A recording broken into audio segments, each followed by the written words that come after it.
Hi, and welcome to the GraphQL Crash Course. So in this course, you will learn about the GraphQL. You will learn everything about the GraphQL, that what is the GraphQL and why we choose the GraphQL over the REST API and how to use the GraphQL.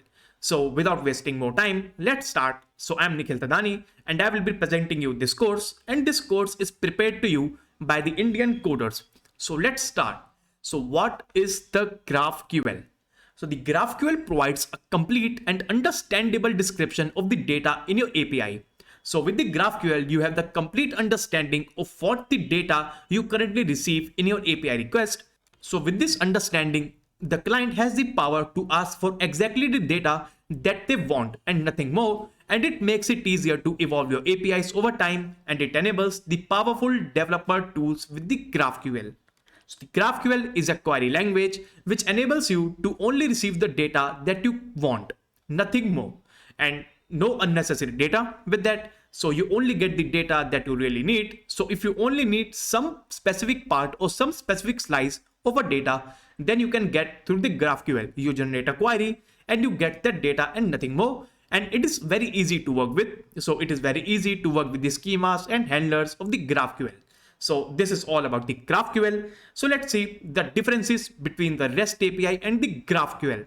So what are the differences between the REST API and the GraphQL? So the first difference that we currently have is the endpoints. So the REST API have the multiple API endpoints. So for every type of request, for every HTTP verb request, for every request inside that, the REST API have different endpoint for that request. But with the GraphQL, you only have one single API endpoint along with that. You only have one single API endpoint, and then you generate a query, you get that result, and you generate a mutation, you get that result. So this is all with the GraphQL. And in the part of the data, so you get the whole response data with the REST API as we designed in building the backend, so that it is a backend. So with the REST API, you get the complete response object, you get the complete data along with the request. Like if you're getting the user property from the REST API, you get the whole user data like the ID, the name, the email, or everything related to that user. But with the GraphQL, you only get the data that you requested for. Like if you have just requested for the name of that user, then you will only get the name of that user and nothing more. So this is with the GraphQL. And with the complexity, the REST API becomes more complex because you handle multiple API endpoints with your application on the client. You handle multiple API endpoints inside the backend as well.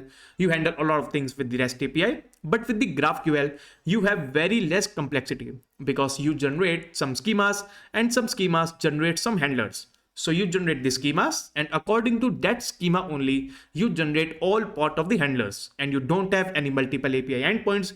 You just create some structures of the queries and mutations. So you have very less complexity with the GraphQL and speed. So both are good in speed, but the GraphQL is little bit more in terms of speed. Like it provides you a greater result because you have some static schemas with the GraphQL that enables you the high performance applications. And after the differences, let's move and let's see the benefits of the REST API. That what are the benefits of the REST API? So with the REST API, the benefits comes with the learning curve. So it is very easy to understand and learn, and it has a great learning curve. So you get a lot of resources to learn the REST API, and it is currently the most popular API. And it follows the standard HTTP procedures. So it follows the standard HTTP procedures and supports all type of HTTP verbs like the get, the post, the put, delete, update, patch, so many requests. So it follows that approach. So it provides you the data with the type of your HTTP verb request. Like if you are sending a get request, so it will give you some data along with that. So that's how the REST API works. And it is very scalable as well. So the REST API is also very scalable. So you can scale it to the big applications as well. So these are benefits of the REST API. But let's see the benefits of the GraphQL, that what are the benefits you get with the GraphQL. So with the GraphQL, you have a lot of benefits, like you only have single endpoint. So the data fetching with only one single endpoint becomes much easier as per the client perspective, because if you have multiple API endpoints, then you have to manage all of those API endpoints inside the client application. So it becomes very mess at the end of your application. If your application is very big, like suppose you are making an Amazon type application, so it becomes very difficult to manage all of their requests. And with the one single endpoint, you only send the post request with the GraphQL. So there is no get request, there is no delete, put, update. So there is only one single request, which is a post request to the GraphQL. So let's move on, and you have the freedom of the data. So with the GraphQL, you only get the data that you requested in a query. You only get the data that you requested for the mutations and all of these things. But with the REST API, you get the whole bunch of data. You get the whole unnecessary data that you don't want. Like if you only need some slice of the data, so you get whole data with the REST API. But with the GraphQL, you can only request some piece of your data, and it enables you that flexibility with the data. And it is very faster. So it is very fast as compared to the REST API. So REST API is also fast, but it is also faster than REST API because we have some predefined schemas available. So inside the request object only, we have the schemas, like the schemas is related to the request and the handlers. So the schemas move on to the handlers, and it provides you a quicker response than the REST API. So this is all about the understanding of the GraphQL, that what is the GraphQL and what are the benefits of the GraphQL, what are the differences between the REST API and what are the benefits of the REST API as well. So now let's see a simple demonstration of what the GraphQL language looks like. So the GraphQL just has the ability to only give the data that you currently requested. Like here you can see you have an object, and inside that object you have suppose like a query like the hero, and from the hero you only need the name, height and mass of that hero. So with the response, you will get the response. So you get the response of what you requested for. So you requested for the hero, you get the hero like this. And then you requested for name, you get the name. You requested for height, you get the height. You requested for mass, and then you get the mass. So that's how the GraphQL works. So ask for what you need and get exactly that. And sending a GraphQL to your API and get exactly what you need, and nothing more and nothing less. So this is all about the GraphQL, and this is all about the introduction of this section. So this is about the introduction of the GraphQL. So now we'll be moving on, and we'll create a project. We'll create a CRUD operation with the GraphQL. We'll be creating a CRUD operation of the users, their registration of these users, deletion of the users, and so many things. So let's move on to that part. And from that project, you will learn about the GraphQL, that how to use the GraphQL, how to create the CRUD operations with the GraphQL, and everything along with that. So let's start the project. So after the introduction, so let's create a basic application with the Node.js and the GraphQL. So in this project, we'll be having the CRUD functionality, a basic CRUD functionality of the users, in which we can get all of the users, and we can get a user by its ID. We can have a create operation, we can have a delete operation, and then we can have an update as well. So there will be CRUD functionality of the users. So let's create this application. So I'm using the Node.js. So I do expect a very basic knowledge of the Node.js before starting on this project. So if you do not have any knowledge on the Node.js, then you can just go through one of my courses on the Node.js. Those are available even at free at the YouTube, and some of them are paid at the Udemy. So you can see that course.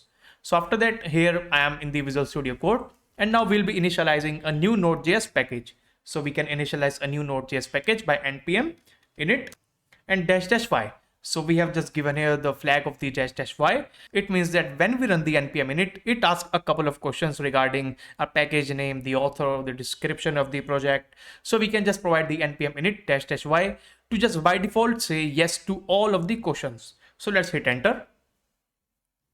And there you will see inside the root directory, there is a package.json file which is just created. And inside that, it contains some crucial information about our application, like the name.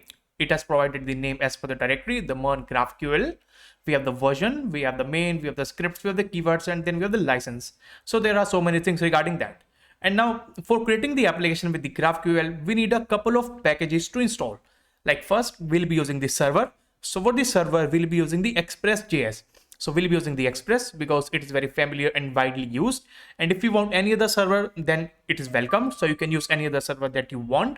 So now let's install a couple of dependencies. So first it will be the Express and PMI. That should be the Express. And then we need the second dependency of the GraphQL. So we are creating the GraphQL application. So we need to install the GraphQL as well. Like it will be the GraphQL. So we have installed these dependencies, the Express and the GraphQL, but they are not connected together.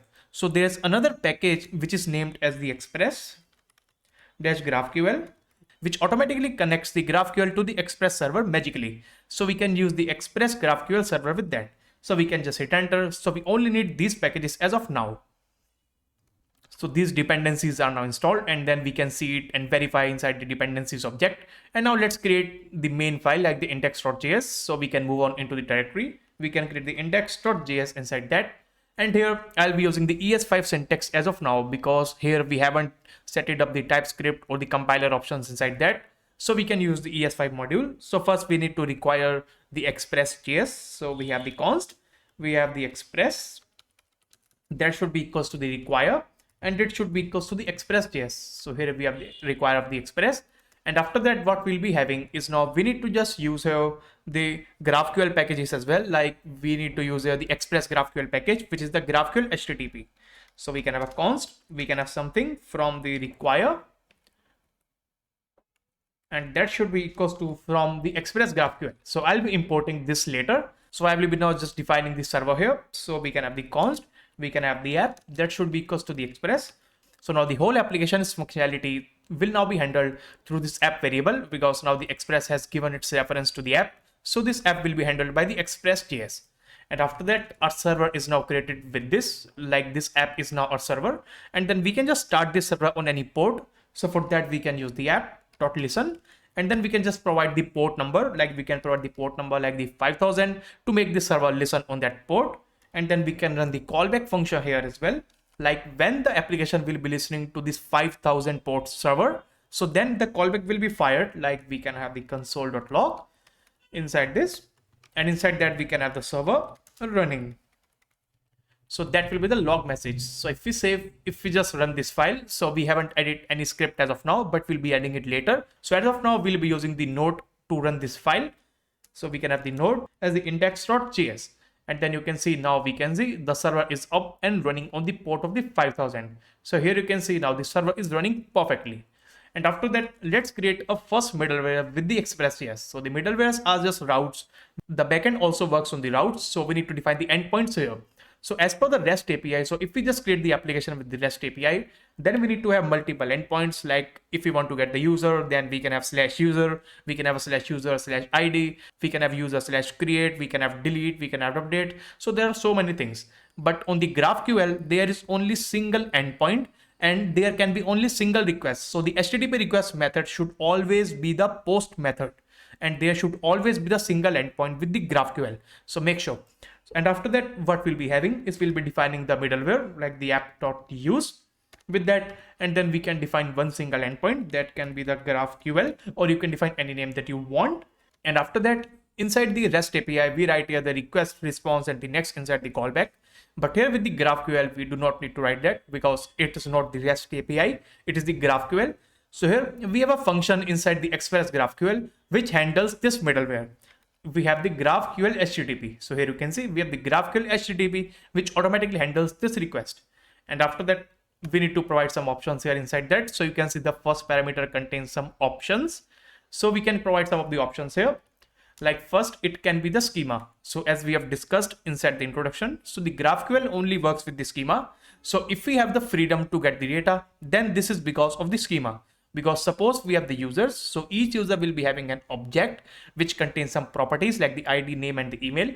So with this schema, what we will do, so we'll make a query to the GraphQL that we only want these details from the user, and those details should be available inside the schema. So make sure of that. And after that, as of now, we can give the schema as the empty object.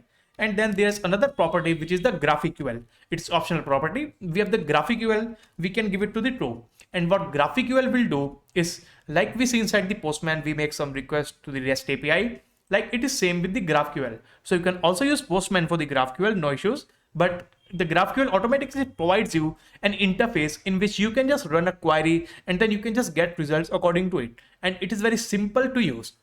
So we have the GraphQL interface for the GraphQL. So if we just save, we can restart the application server with the node index.js. And then you can see again the server up and running. And then we can just open any browser. And then we can run on the port like the localhost, the port of the 5000. We can have /the GraphQL. And once I will run this, then you can see after running this, you can see there we have a web page. And inside that we have the GraphQL here. So here you can see we have the GraphQL, and inside that here you can see there are some comments. So here we run the query. So here we run the query and here we get the results. And there are so many options, like for typing the query, you can type. for running the query, you can just press the play button, execute button. You have the prettify, you have the merge, you have the copy, you have the history of all of the queries that you made. And then you can see here you have the results. Here you have the docs as well if you want to just learn about the GraphQL. So here, what I will do is I will now just define the type of that user, because the GraphQL works on the types. So if we are defining the users, like each user will be having a couple of properties, and those should be the fixed properties. So the user should be having a couple of properties. So we need to define each property and their data type inside that. So that is known as the type to define inside the GraphQL, like we do inside the TypeScript. So that's how we need to define the type of all of the properties inside that. So let's define their types. So first I'll be using the const. We can have the user type, and that should be equals to a new GraphQL object type. So we have the GraphQL object type inside that. So here we have the object type. So it provides you an access, like the GraphQL object type is a class which is used for the types, the queries, the mutations, and so many things. So we need to handle it accordingly. Here we have the GraphQL object type, and here as well we need to provide some configuration options. Like first, there should be equals to the name. It should be the unique name every time you use the GraphQL object type. And the unique name should contain the user type, I think, inside this. Yes, correct. And then the second field is the fields. You can see here we have the fields. And inside these fields, this should be a callback function when using it with the type. And after that, we can define the fields here. Like we have here the fields. This should be a callback function. And here we'll be returning all of these fields. So here I'll be using first the round brackets, then the curly brackets. And after that, inside that, what we'll be having is now we need to define some fields. Like each user will be having the ID field. So we can define the ID. And then for defining their type, then we can use again an object. The object will again contain a type property. And the type would be equals to, so you can give any type to the ID. You can give the string as well. You can give number as well. But here inside the GraphQL, we have a unique ID type as well. So we can give the GraphQL ID. So here you can see we have the GraphQL ID that we can just provide the type to the user. So this is how we can just provide any type to the user. So this is how we can just provide any just fields to any user or any type that you want. And after that, the user will be having the name as well. So we can have the name. And with the name, again, it will be an object of properties of the type. And the type would be equals to this time the GraphQL string. So we have the GraphQL string. So you can see every property. So you can see each property is available inside the GraphQL. You have the object type, the ID, you have the string. So everything is available inside the GraphQL. So you just need to know syntax and you need to know how things work. So here we have the ID, name, we can have the email as well. So here we have the email, we can give the type, that should be again the GraphQL string. So here we have three properties, the name, the email, and the type inside the user's type. So you can have more types as well, you can have relations as well, but as of now we'll be just having a very basic type so that you can get understanding of what GraphQL is and how to use the GraphQL. And after that we have defined the user type, and then this is just a type. So this is just a schema of that user. And now we need to just define the query structure in which we need to tell the GraphQL that how can we query. So now we need to define the query structure inside that so that we can query according to the data. So that again we can use the const. We can have the root query, and that should be again equals to a new GraphQL object type. So it is also a new GraphQL object type. So this is how we need to define the query. And now for querying it, again we need to define the name property as the unique name. That should be again equals to the root query. And after that, inside the second parameter, again we have the fields, but inside this fields it will be an object which contains all of the query data. So now inside the fields, now we need to define the query structure, like how can we query the data. Like for that, if we need to get all of the users, then we can just specify the key as the users, in which we can just provide here a query to the front end or a user. So we have the users, and after that I will now just add a comment as well, like to get all users. Like this will be the query. So we need to run the query inside the GraphQL as the users to get all of the users inside that. And now this object, now we need to have here a couple of things, like here we have the type that should be equals to a list. So if we are using the users, then we need to just send the response of the list to the user. So we can have the type that should be equals to, we can have a GraphQL list. We have the GraphQL list, and list inside the list parameter, then you can see we need to provide the type as well. So which type the list will be having? So list will be having the type of the user types. So the list of the user types, they have the list of the user objects. And then the second parameter will be the arguments. So here inside the root query and here inside the users, we won't be having any arguments. So I'll be now skipping this part, but now inside the next query that we make, it will be having the arguments object. And after that, there is another thing which is a resolve. So resolve is just a resolve which resolve a query. So resolve is just like something, it is like a function which resolves a query. So whenever we make a query to the GraphQL, like the slash users, like in the users object, then the resolve will send you some data. So resolve is a function which is like a return promise function inside the REST API, which sends you some data. So resolve is something like that. So resolve is a function which contains some arguments as well. Like the first argument it contains is the parent. Like the parent is like a root object of the GraphQL. Like here we have the root object. So the root is just a user. So sometimes we have the nested objects as well. So the root defines a root parent inside that. And then the second, it would be the arguments. So we need to define the arguments here. So you can see these are the two properties that a resolve can have. We have here the parent object, the root object, and then we have the arguments. But here inside this users, we won't be having any. So we'll be now removing this. And after that, we need to just return the list of those users like this. We can return a list of those users with that. So we can just define the list of those users as well. So what we can do, either we can use the constant file or we can define it here. So I'll be now defining the list of those users here with the const. We can have the users list. So that will be an array of the type of all of the users. Like we'll be having array of the ID, name, and the email.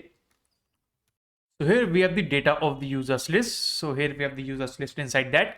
And after that, what we'll be doing is we'll be now moving on. And here you can see inside the resolve, we are returning an empty array, but that should not be the case. So here we need to return the users list inside that. So we have the type of the users list. So how the GraphQL will work under the hood. So it will just check for all of the types inside that, like the user type, and then it will just find all of the types inside this array. And then if it finds all of the array, if it finds all of the properties inside that, then we can just query through the data, like what data do we want inside each list. So that's how the GraphQL works. And after that, what we'll be having is now we have defined the type, and now we have defined the query structure as well. And now we need to just export the schema. So this is the type and this is the main query structure. So now we need to just create a main schema, and then we need to add these types here, these two fields here. So for that, we can have the const, we can have the schema that should be equals to schema that should be equals to a new GraphQL schema. So here we have the GraphQL schema. Inside that, we have the GraphQL schema. And inside that, again, we need to define some configurations. Like first, we need to define the query. So the query would be equals to the root query that we have defined. So here we have the query. So it will just apply the query structure to the GraphQL server. So that's why the GraphQL schema is being used. So it is now the GraphQL schema. So now the schema contains the type of the GraphQL. It contains some of the query structure which are linked to the root query. And now we have defined the schema. So we can use the schema here, like the schema and schema. The identifiers are same. Then we can just remove this. So it will work like the schema and the schema. So if we just save, if we move on again into the application, refresh the application once again, I think we got some error. So I think here we have missed the new keyword inside the GraphQL list class. So we need to add the new keyword. And if we just save, if we again move on to the terminal, select the node index.js, the server is up and running. And now we can just move on into the Chrome once again. We can refresh once again. So now you can see now this is the initial data of that query. So now we can just remove that, and then that should be the GraphQL only. And now we can just refresh, and then we can just try it out here. So to define the query here, we need to add the object first. So here we have the object. And then you can see if you press Control and the space, it will just auto complete. So it will give you some suggestions of the users, like as we have defined the users here. So here we have defined the users inside the root query, like that should be the query. So this is a query that it is making like the users. And after that, you need to run here an object once again, like the users will be having some of the properties. Like we cannot just get all of the data of the users with that. So we need to specify that what data do we need. So with the users, we'll be having some object. So we only need some properties like the ID of that user and the name of that user. So if we specify like this, like the users, I'll now predify once again. So we have the users query, and inside this query, we have the ID and the name. So what it will do, so it will just only give us the ID and the name if we just execute this query. So here you can see now we have the data object which contains the users array, and inside each array value, inside each array object, you can say it is providing us the ID as the 1, ID 2, and the name.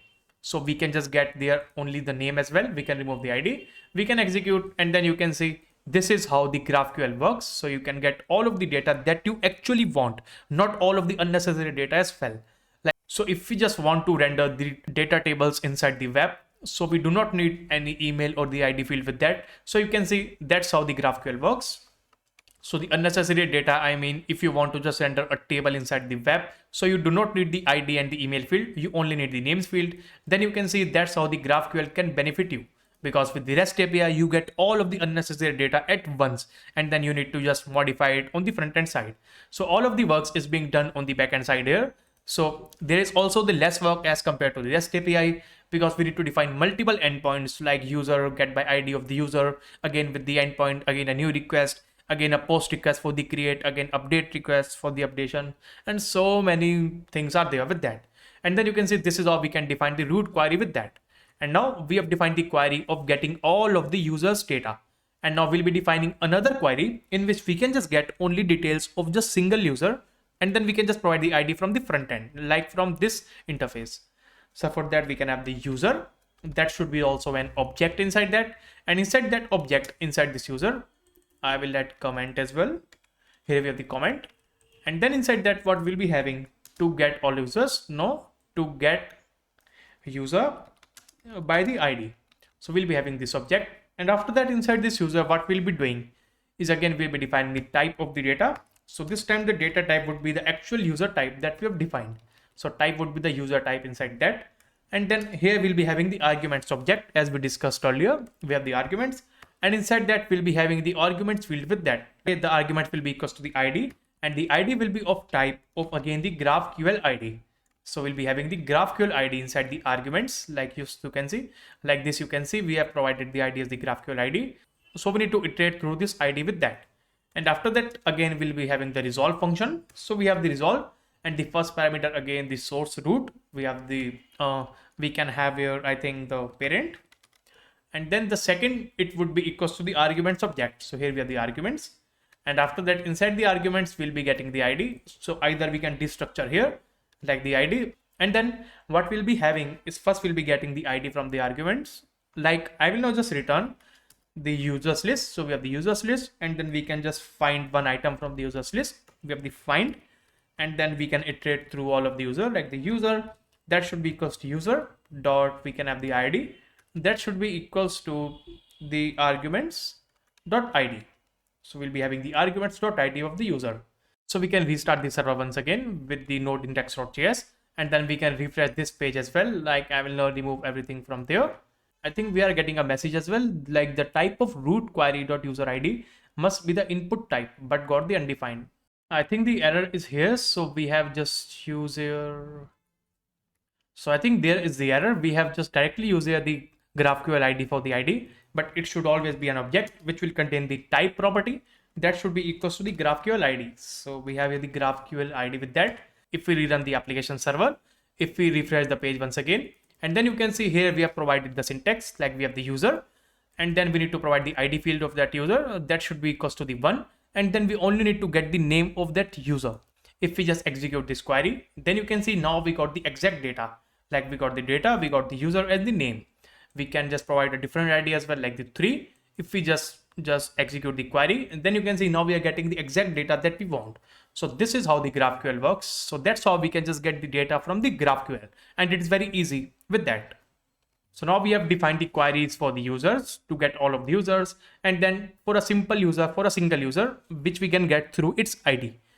And now we have just learned about the queries. So now we made 2 queries, the users and the user. And now let's work on the mutations as well. So the mutations are used to just make some data, like creating a data, updating a data, deleting a data with that. So we can just make some mutations as well. So for creating the mutations, we'll be just completing the CRUD functionality of this project. So for that, we can define the mutations as well, like here. So we can have a const, we can have the mutations that will again be equals to a new GraphQL object type. So everything is there in the GraphQL object type. So here inside that, what we'll be having, so again, we'll be having the fields. Like first we need to define the property name, which will be the unique name that can be equals to the mutations. And the second parameter will be equals to the fields that we need to define. So the query fields would be there, like the mutation fields are there. So like first there can be the adding a user. So for the adding a user, we'll be having a new query basis like the add user. We'll be having the name, the add user, and inside that again we'll be having an object. So it will also be an object which will contain the type. So we need to define the type of again the user type. So we have the type of the user once again. And after the type, now we'll be having the arguments object as well. So now inside this arguments object, again we'll be having the ID of that user. Like we can just auto generate the ID as well. So we can skip the ID. So in the arguments, we can have the name of that user. So name would again be equals to the type of the GraphQL string. So we'll be having the type of the GraphQL string for the name. We can have the email of that user as well. So we have the email will again be the type of again the GraphQL string. We have the email of the GraphQL string. So these will be the arguments that we need to write. And after that, we need to add the resolvers as well. So the resolve will resolve this query. And after that, inside the resolve, again, we'll be having two parameters. The first will be the parent object. And then the second will be the arguments object. So here we have the arguments and we can just destructure the properties here as well, like the ID. And then we don't have the ID, so we can have the name. We can have the email inside that. So we can destructure their properties. And now inside that, what we'll be having is now we need to just push these elements to the array of the users list. So here, suppose here we have the dummy database of the users list. Now we need to push to the elements of the users list here. So here what we'll be having, so we can define the new user, like the new user. That should be equals to an object, which will contain the properties like the name, the email, and then we can just auto generate the ID. Like we can have the date dot now. So date dot now will give you a unique number according to the current date. And after that, we can just convert this into the string. So we have the two string with that. So with that, we'll be just defining a new user. So we have defined the name. That should be the name colon name colon email, and then we have the string. And after that, now we'll be having the list of these users. We have the users list dot. We can have the push to the users list element. So that should be the new user with that. So that will be the new user. So this is how we can just resolve a query inside that. And after we have resolved the query, and now to get the data and now to get the freedom of the data that you want, then you can just return this data as well, like the new user. We have the new user inside that. So that's how we can just return the data. So this is how we can just create a first mutation of adding a user to the database. As we have just defined the schema here, like the GraphQL schema, we have the query. And after that, here as well, inside the second key, we need to define the mutations. So here we have the mutations, and that should be equals to the mutation that we have. So here we have the mutations with that. So we have the query as the root query, and we have the mutations as the mutations. And after that, it will automatically be linked to the schema. We can restart the server once again. We can run index.js. We can refresh the GraphQL. And now for running the mutation, now we cannot just directly run the mutation like this. For that, we need to just provide the mutation here, like the mutation. And inside this mutations, inside the mutations field, now we need to just define the name of that mutation that we've defined. We have defined the add user. So you can see we have the auto completion of the add user. And after that, here you can see now we need to define these fields like the name. We can define a name, like we can have the James. So we already have the James. So we can have a Smith here. And then we can have the email as well of that. We can have the email. We can have the Smith@test.com. And after that, you can see after we have defined this function, now we need to just add some data that we want. So we need to again add some fields that we want, like we need to want the name. We need to want the email as well. So I will now identify this. So here we have the mutation of the sorry. So here we have the mutation of the add user. We have the name, we have the Smith, we have the email @smith@test.com. We are requiring the name and the email from this data. If we just execute this query, so here you can see now inside the data, we got the name of the Smith, we got the email as the Smith@test.com. So this is working totally fine. And now we can just create another record. We can have a John as well, like we can have the John. And after that, we can have the John@test.com. So if we just make a query once again, so here you can see now we are getting the John@test.com. So everything is working perfectly fine. And now if we need to see that if everything is being stored inside the database, then we can just remove everything from there. We can again run the users query to get all of the users. We can get name of all of those users. If we just run a query, then you can see now we are getting the exact data that we are wanting. So we have the name, we have the email. So we have the name of all of those users inside the users list. And now let's create a field in which we can update a user. So we have update a user, and inside that we'll be having an update user. like we have the update user field, and inside the update user again we'll be having a type. The type will again be equals to, we need to define the type of, the user type. And after that again we need to define here the arguments. So there will be all of the arguments that we require inside this. So we need to define the ID as well. So we need to just find the user by its ID. So we'll be having the ID here, and inside this ID it will also be equals to the type. So that should be the GraphQL ID that we want. So we have the GraphQL ID, and then inside second parameter we'll be having the email. That will be again equals to the type of the GraphQL string. So we have the GraphQL string of that type, and then the third parameter would always be the name, because we have 3 parameters inside the user's type. So we have the name, that should be the type of the GraphQL string once again. So here we'll be having 3 types according to that. And after that we can just provide here the resolvers as well. So we can have the resolve. Again we can have the parent inside the resolve as we did inside others. So we can have the parents, and we can have we can have the arguments. So we can just destructure the properties of the argument once again, like the ID. We can have here the name, and then we can have the email as well. And now inside that, now we can just update the user. So what we'll be having, so we'll be having the const. We can have the user, that should be equals to, we have the users list. We'll be finding the user by its ID. So here we have the find of that user. So we'll be defining a u with that. So that should be equals to, we can have the u dot id. That should be equals to the ID that we are getting from the arguments. So that will be the user. So with this, it will find that user according to that. And after that, we can just update the fields of that user as well. So we can have the user. We can have user.email. That should be the email that we are getting. And then we can have the user.name. That should be the name that we are getting. So that will be as simple as it is. I think something is wrong here. So we'll be having like this. We have the user.email equals to the email, user.name equals to the name. So after this, now the user field will be updated. And then what we'll be doing is, now we'll be just returning the user that we have. So we'll be just return the user that we have. So with that, the user object will be updated. So if we just restart the application server once again with the node index.js, if we refresh it once again, so then you can see if we want to make a mutation once again, like the mutation, that should be the top mutation, and then update a user. And then, so we can just provide the update user field here, and then we can just provide the unique ID. So we have the ID, we have the ID of the one as the Nikhil, I think. So we have the ID one Nikhil, right?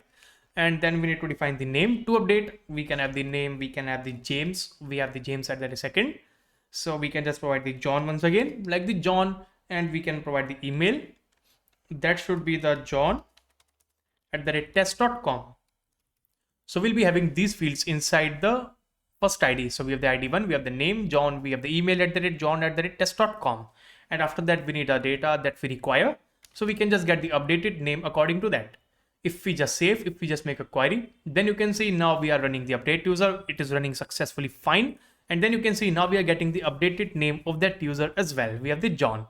If we just make a query once again to all of those records, like the users, and then you can see if we just get the name of all of those users, we will be getting the updated names here. We got the name of the John, we got the name of the James, we got the Michael. And now let's make a last request. So that should be the delete. So with that, we'll be just completing the CRUD operations. So we'll be having the delete. So in the delete, we only be requiring the ID. So I'll be now copy pasting this. So now for the delete, now I'll be now removing this update user. That should be the delete user. We have the delete user, and now we have the type of the user type once again. So I will now adding the comment of the delete a user. And then you can see here we have the field of the ID, email, and the name. So we do not need the email and the name here. So we only need the ID. And after that, you can see we have the resolve function. So we can just modify the resolve function here. I will now write it from scratch. So we only have the ID field inside the arguments here. So here you can see now we have the delete user. We have the type of the user type. We have the arguments. We have the resolve function. And now in the resolve, what we'll be doing is now we'll be just finding the user with that. Like we have the user. That should be equals to we have the users list dot find the user. We can have the u. That should be the user dot id. Like we have the u dot id. That should be equals to the ID that we are getting from the arguments. And now what we'll be doing is now we'll be filtering out the users list. So we have the users list dot filter. So we can have filter, and then we can have the users list once again. We can define the U once again, and then we can have the U dot, we can have the ID. We can have the not equals to this ID, because if we write the equals to, then it will only get the data of this ID inside the array. So now we need to filter the array in which this ID is not equals to this ID that we are getting. And after that, what we'll be having is now we'll be just returning user here that is just deleted from the database. So that will be the functionality. So we have the user.find u.id equals to the ID. So if we find this ID inside that, then we need to delete that user.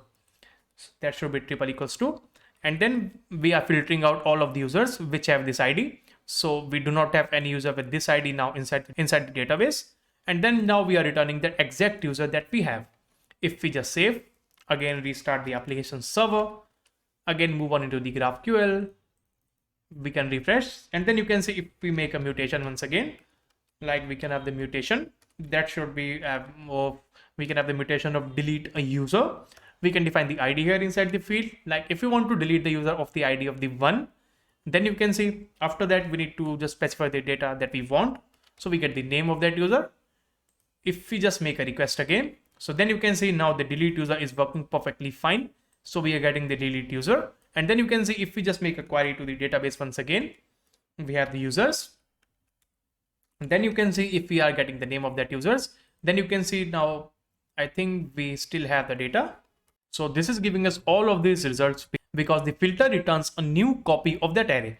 So what we need to do, so we can have the users list. So the users list will be equals to the updated user list table. I think we can just use the let instead of the users list. So we have the let users list. And after that, we can just restart this application server once again. And then if we again need to refresh this, and then you can see again, we are running the delete query. We have the delete user, ID has the 1, we have the name here. If we just execute this query, then you can see now the delete user works fine. If we again run the query of getting all of the users and their names, if we just execute the query, then you can see now everything seems to be working perfectly fine. So you can see now we don't have the user that we have just deleted. So now the CRUD operation of the users are completed. So we have created the user, we have deleted the user, we got the user by its ID, we are getting all of the users. So everything inside the CRUD functionality is working perfectly fine. So that's how we can make the GraphQL applications. And later on, now we'll be just linking the GraphQL application to the database as well inside the main block project. So that's it for this now, because now we have just completed the CRUD operation and the basic application with the GraphQL. So now I hope that you got some understanding of how the GraphQL works, how we get the freedom of the data that we want. So here we only had here 3 fields like the ID, name and the email. But inside the real world, inside the production levels applications, there are multiples of fields. So you can have hundreds of fields inside that if you are building an application like Amazon or any Google Cloud applications. So there are so many fields related to that. So that's why we need the GraphQL, in which we can get the freedom of the data that we want, and we cannot overload the data on the front end. So that's the perfect use case for the GraphQL. So let's now move on into the main block project.